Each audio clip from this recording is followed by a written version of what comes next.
At this time, we'd like to welcome to the Final Four and to the main interview room the head coach of Houston, Kelvin Sampson. Coach, we'll ask you to begin with an opening statement, then we'll take some questions. Really proud of this team. Every team has a journey. It has to start not knowing what they're going to be, just kind of figure out how to stay in the moment early. June, July, September. We start the season so early now. Of course, I'm so old, I remember when season started after Thanksgiving. Now, you may have 5 guys transfer by Thanksgiving. But the team this year is very much a player-led team. We have great player leadership. We have players that really care about each other and the program. And I think that's reflected on how they have handled adversity when they went on the road. We weren't a great team early in the year, but I've seen that many times. Over the course of the year, your team gets better and better and better. And guys like L.J. Cryer and J.1 Roberts, Emmanuel Sharp, JoJo Tugler, Javier Francis, Malik Wilson, Terrence Arsenault. We had all those guys back, and that really helped. A guy like Milos Uzan, and he made great progress as the year went on, and I would give a lot of credit for that to our returning players. Coach, we'll take our first question up front and the center. Dan. Kelvin, hey, Dan Wolkin from USA Today. There are 6 players starting for the Final Four teams who are 23 and older. Obviously, that reflects college basketball in general, getting older. How hard would it be to coach a team, like Duke? I mean, obviously they have great talented players, but a much younger team in this era to get this far? Well, the thing that, of course, I had a up-close look at Zion James. They didn't start 5 freshmen. They started 3. The brilliance of John is how he insulated those guys with veteran guys, and they don't get talked about enough. Zion James, when he was at Tulane, smart, tough, winner. For them to identify him, evaluate him, and say that's what we need with these 3. Then Proctor, this will be my 3rd straight year seeing this kid. Duke came to Houston when John first got the job, and he came to Houston and scrimmaged us in October. And Proctor and Filipowski and I can't remember the other big kid. He's with the Dallas Mavericks now. But I remember watching that team, and Proctor's a pro. I don't know if Zion is or not, but he is a professional role player. It's exactly what they needed. And I think you can get away with playing some freshmen as long as you got veterans around them. But those guys stopped being freshmen somewhere around Thanksgiving. By Christmas, hell, they might have been sophomores. Now they're just pros. So, but they have a good team. John and his staff's done an excellent job developing this team from, I think they lost to Kansas, is that right? Early. Lost to Kentucky early. And that was probably part of the plan. You may lose those games. People lose their mind, but people that lose their mind ain't coaching the team. He is. I think he had a plan. But let's throw him out there, and if we have some success, fine. If we have some failure, that's fine too. We want to be the best version of ourselves when we get to February, March, and now we're in April. So I have a ton of respect for him. I'll tell you how good John Shire's been. Nobody talks about him replacing Coach K anymore. He's John Shire. He's got his team in the Final Four. I think that speaks volumes of him. good for him. Coach up front on the right, Aaron. Hey, Coach. Aaron Beard with the Associated Press. I'm curious, you just talked about the transfer portal and all the changes that have gone on. I am curious how much that's affected your enjoyment of the job and the challenge of building a championship team, considering how drastically different it is from 5 years ago or 10 years ago. I don't think that necessarily applies to my program, though. Last year we brought one kid in the portal. Our program is very much a homegrown program. J1 Roberts is in his 6th year with me, this basketball program. Emmanuel Sharp came in as a freshman. Dan was talking about the 23-year-olds. When J1 Roberts came to us, he was 17. Jamal Shedd was 17. Javier France was 17. JoJo Tugler was 17. All our guys come in as freshmen, and they stay. So I've talked to some of the coaches that have retired this year because I wanted their perspective on things. But we just do the best we can, running our program the best way that we know how to run it. And I love coaching basketball. I love teaching. I don't know what I would have been good at had I not been a coach, because that's the only thing I've ever been. But I think I would enjoy being a teacher too, because I enjoy teaching stuff and seeing kids learn and apply it and have success with it. And I choose to focus on that stuff more so than the portal. I believe in the portal. You better. But in the last 3 years, I think we've had 3 portal kids: L.J. Cryer, Damian Dunn, and Milos. Those have been our 3 portal guys. And Damian left and went to Pittsburgh, where he did good this year for Jeff. But LJ and Milos have been great. Coach, back of the room, left of the aisle, Mike. Yes, Kelvin, it's Mike DeCourcy from the Sporting News. I wanted to ask you, in that discussion about the players that have stayed with you for so long, what is it about how you are able to retain guys in this atmosphere, and how much of it is the culture that you built through the program? That is all it is.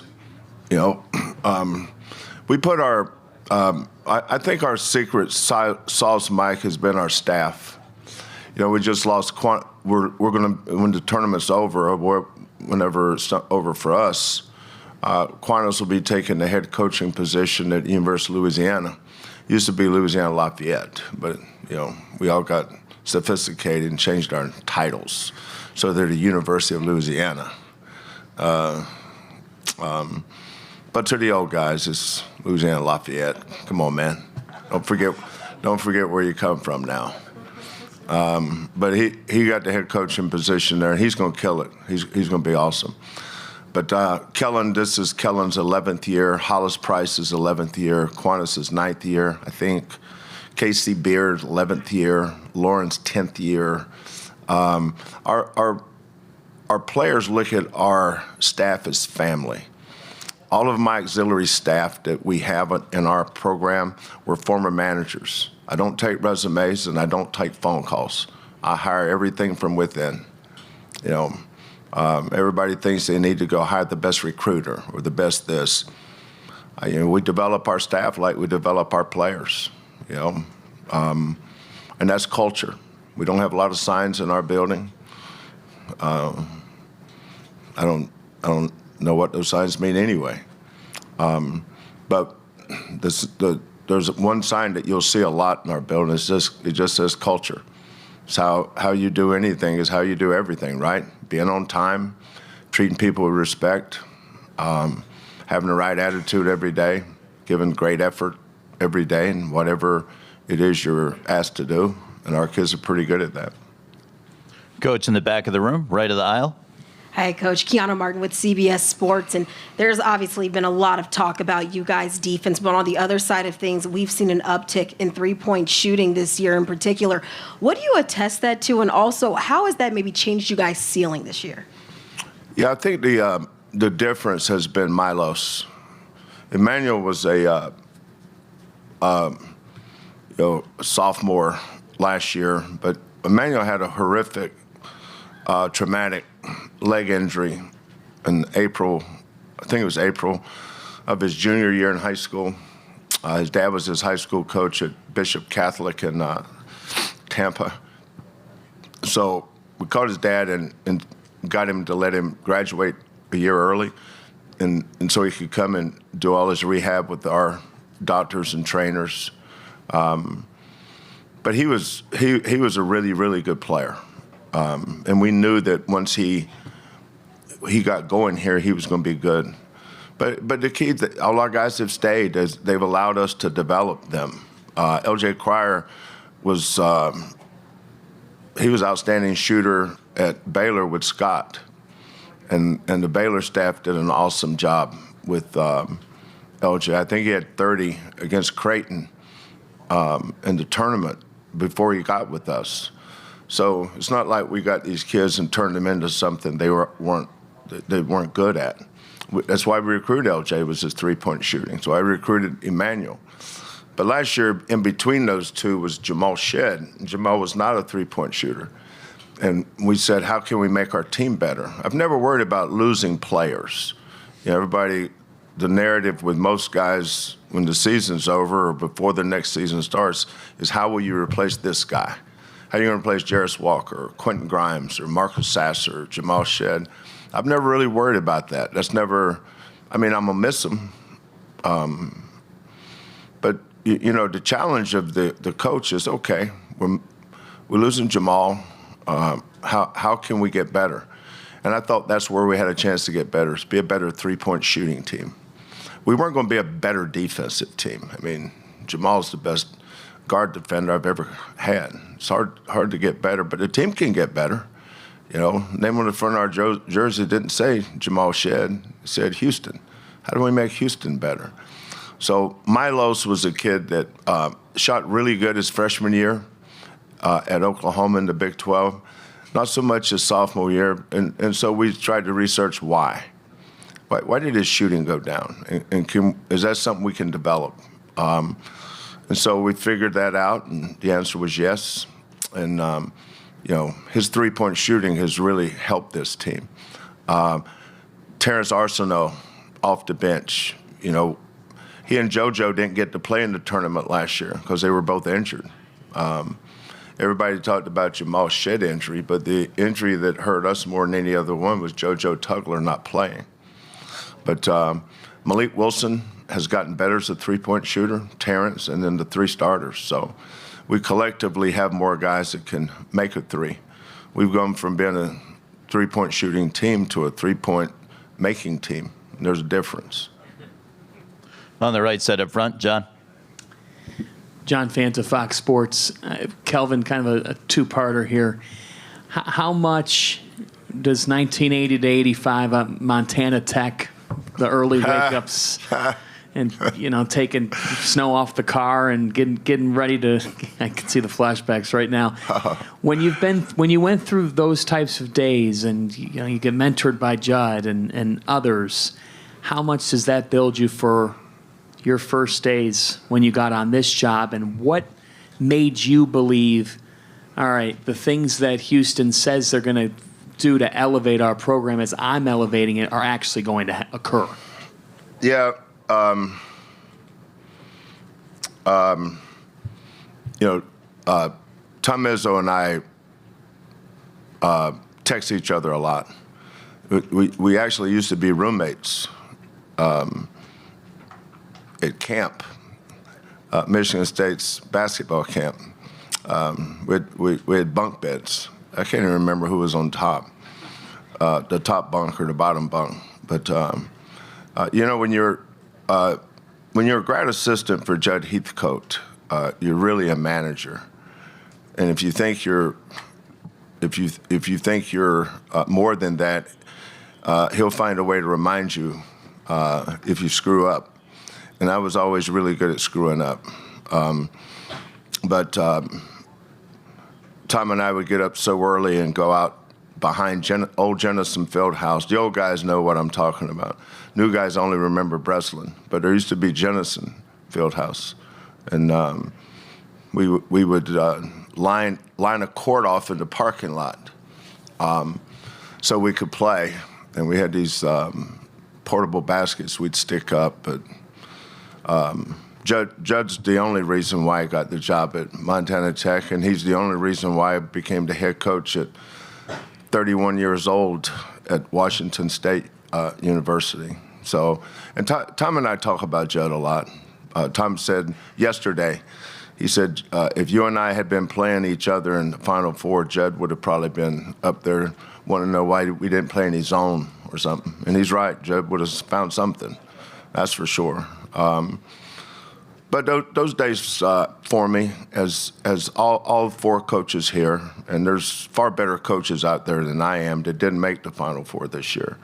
But that's why the feeling of coming here is not one of accomplishment. Is for me, maybe because it's my ages, but it's more gratitude. Just grateful that you still have an opportunity to do this. Houston. The only reason I took the Houston job was to get my family back together. We'd been apart. Kellen had just gotten fired. I'd been fired. Kellen got fired. Lauren didn't like her job. So, for me, it was where can I go where they'll let me hire my children? If they had had a nepotism law where I couldn't do it, I wouldn't have taken that job. Up front on the left of the aisle. Coaches, there's kind of a divide in this Final Four. You got you and Bruce Pearl, and then you got two guys that are young enough to be your sons. Thank you. Appreciate that. I hadn't quite looked at it like that, but I will now. You and he have negotiated difficult waters and been through adversity. And how much does that mean? And could you also just address the seeming trend toward younger head coaches being hired these days? Yeah. Well, I coach against my son Kellen in scrimmages all the time, and he's always kicking my butt. So I'm used to getting beat by younger guys. I think it's great for the game because the game should always be about the future. We should honor the past, but we shouldn't live in the past. Sometimes we do that too much. I saw that at Houston. All people ever talked about at Houston when I got there was Phi Slamma Jamma. And I'm thinking, none of the kids that I'm recruiting, nor their parents have ever heard of that. That's the past. Honor it. Let's honor those guys. But for God's sake, don't live in the past. When I look at Todd, John, it makes me feel good about the future of the game. I still think Bruce has got a lot of good years left. He's a youngster. He's only 65. Maybe not so much for this old one, but the game is in good hands with the young coaches, and I think they're better set up to navigate these choppy waters that we have in front of us than maybe the old guys that coached the game when there was no shot clock, no three-point line, and then we had a 45-second shot clock, and most of these young ones didn't even know that. But I know I learned from them. There's a lot to be learned from these young guys. How they do things, their ideas, their energy. There's a lot of things I don't know. I've always been pretty good about not knowing what I don't know. But I've learned a lot from Kellen and Quantas and Hollis and KC. I learned a lot from my staff. And I encourage them to to call up other people and ask how they're doing this stuff. Because I didn't know anything about NIL or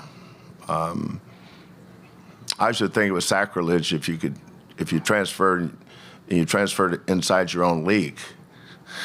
You know, that would never have happened. So now, you know, it's just a different time. But with guys like Todd and John and so many other great young coaches, I think they're better prepared to handle this stuff as we move forward. We'll take one last one from Joe in the center. Joseph Duarte, Houston Chronicle. Kelvin, Karen told us a story about when you were gearing up for your first Final Four at Oklahoma. The excitement was you were going to get to have that Friday open practice. With COVID, you probably didn't. Did you get to enjoy 2021, or is this sort of, how does this one feel because of everything the first time around, and maybe you didn't get to enjoy it? No, that's a great point, Joseph. I think everybody that was in the bubble in Indianapolis got cheated out of the experience. You know, the only place we could go was the floor that the elevator opened onto your floor. That was it. You couldn't go down a floor. You couldn't go up a floor.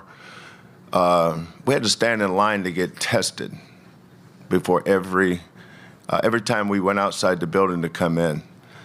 You know, I felt like we were going out to the yard in prison because they took us over to Victory Park to let us run around on the grass, you know. And somebody had the great idea, why don't you go get a football or horseshoes or something? I mean, what do you want us to do? You know, look around and see how we can break out of this place? So that was a different time. It's hard to explain it. I didn't see Karen during the entire time. We played our first game against Cleveland State, and then we played the game to get there in Lucas Oil. So first two games, next two games, and then the next two games was the Final Four. And we left. There were 68 teams, like in two hotels. You know, Indianapolis has those little walkways you can go from one building to the next. And so, you know, one day I had Porter Moser from Loyola next to me, and then at the end I had Porter Moser from Oklahoma next to me. You know, then I had Mick Cronin. Then I had Mick Cronin over here, and then I had Musselman from Arkansas, and God only knows where he is now. So that was something else. But you know, like coming in here yesterday, the bus we were on had the Final Four logo with our team. The hotel we're staying at. What's the name of the hotel we're staying at? Huh? Yeah, Riverside. The staff there was just awesome. With a mariachi band, you know. For me, fine, but for those kids, for them to get that experience. And then last night we went over to get a meal, and people stopping them, and because they've seen them play, you know, the last 3 or 4 weeks. That's what this is all about. It's a reward. They should be rewarded for what they've accomplished. You know, and tomorrow the public scrimmage, and of course, you know, you're just entertainment for 50 minutes. It's not like we're going to go out there and, you know, bust some drill out. You know, our guys know what we're doing. We had we just had a public practice somewhere. Where was that? Yeah, Indianapolis. So, no, it's awesome. The fact that you guys are here, I mean, we didn't do anything in Indianapolis. We won 4 games and then lost to Baylor. And we could have played Baylor 10 times and not beat them once. That's how much better they were than we were.